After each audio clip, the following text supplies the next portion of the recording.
আজকে আম্মু বানিয়ে দিল আমার সবচেয়ে পছন্দের খাবার মিষ্টি দই। পুরা 1 লিটার দুধ থেকে 1 লিটার পরিমাণ দই বের হবে, 1 ফোঁটাও কমবে না। আমার আম্মু এত সহজ টেকনিকে দই বানাইতে পারে, আপনারা জানলে আপনারাও বানাইতে পারবেন খুব সহজে। নরমালি 1 লিটার দুধ দিয়ে কিন্তু দই জমে না, কিন্তু আম্মু এত সুন্দর টেকনিকে দই বানায় 1 লিটারের কম দুধ দিলেও হয়তো দইটা জমে যাবে। আর খেতে মাশাআল্লাহ এত ভালো টেস্ট। তো এখানে আম্মু পাতিলে 1 লিটার দুধ নিয়ে নিল, তারপর একটা চামচের নিচের অংশ দিয়ে দইয়ের লেভেলটা মেপে নিল। এবার 1 লিটারের একটু কম পরিমাণ পানি এটার মধ্যে মিক্স করে ফেলবে। এই টেকনিকটার জন্যই মূলত দুধের পরিমাণ একটু কমবে না, দুধটা জালও হবে পারফেক্টলি আর দুধের পরিমাণও কমবে না। এই যে দেখেন এখানে দুধটা বলক আসতেছে আর আম্মু একটু পরপর নেড়ে নেড়ে দিতেছে। এখানে কিন্তু পানিটা কমবে পর্যায়ক্রমিক ভাবে, কিন্তু দুধের পরিমাণ একটুও কমবে না, দুধটা ভালোভাবে জাল হতে থাকবে। আর এই পর্যায়ে কিন্তু আম্মু চিনিটা মিক্স করে দিল।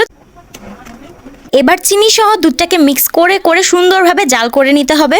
এতক্ষণ জাল করতে করতে আমাদের দুধের পরিমাণটাও কিন্তু অনেকটা কমে আসছে। এবার আম্মু চামচটা দিয়ে দুধের লেভেলটা মাইপা নিতেছে। দেখেন আগের পরিমাণে যেতটুকু দুধ ছিল কমতে কমতে কিন্তু আবার সেই লেভেলে এসে পড়ছে। এখানে এখন আমাদের 1 লিটার পরিমাণ দুধই কিন্তু আছে। এখন এই 1 লিটার দুধটা দিয়ে আমাদের দই বানানো হবে। এই দুধটা জালও হয়েছে পারফেক্টলি আর পরিমাণ একটুও কমে নাই। চুলাটা অফ করে দুধটা কতক্ষণ ঠান্ডা হতে রেখে দিছিল আম্মু। আর ঠান্ডা বলতে আঙুল ডুবানো যায় এরকম, মানে হালকা হালকা গরম আছে দুধটা। আর এবার বীজ দইটা আমাদের লাগবে। এর জন্য আমার ভাইকে বলছিলাম সামনের দোকান থেকে একটা ছোট্ট দইয়ের কাপ নিয়ে আসতে। সেই দইয়ের কাপটা দিয়ে আজকে আমাদের বীজ দই বানানো হবে। তো ওই ছোট্ট কাপ দইয়ের অর্ধেকের বেশি পরিমাণ দই নিয়ে নিয়েছি। এর মধ্যে জাল করা দুধটা 2 চামচ পরিমাণ নিয়ে খুব ভালোভাবে মিশিয়ে এটা পুরোটা দুধের মধ্যে খুব ভালো মতো মিক্স করে নিতেছে আম্মু। দেখতে পাচ্ছেন বীজ দইটা যাতে আর থেকে না যায়, পুরোটাই একদম একসাথে দুধের সাথে মিক্স করে নিতেছে। আর এবার একটু ভালো মতো নেড়ে চেড়ে নিল। খেয়াল রাখবেন দইটা যাতে খুব ভালো মতো দুধের সাথে মিশে যায়। আর এবার একদম পারফেক্টলি মিশে গেছে। আমরা এবার যেখানে দুধটা পাতাবো সেই পাত্রে একটু করে বীজ দই আমরা মাখিয়ে নিছি, অল্প অল্প করে মাখাইছি। এখানে একটা ছোট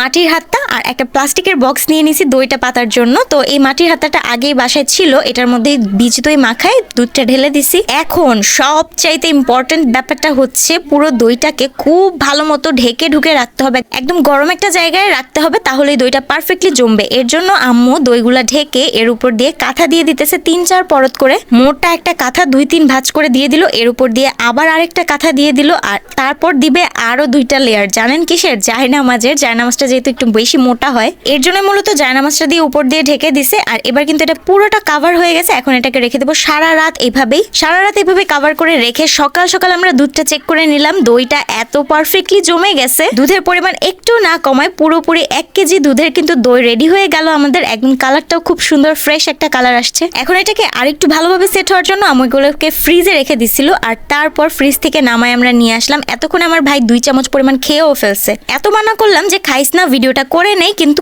কে শোনে কার কথা বলেন। ও তো খেয়ে ফেললো। এখন আমিও একটু চেখে দেখলাম, মাশাআল্লাহ অনেক ভালো টেস্ট। আপনারা তৈরি করতে পারেন। এখন আমার দই বানানো হলো, খাওয়া হলো। এখন আমি চললাম।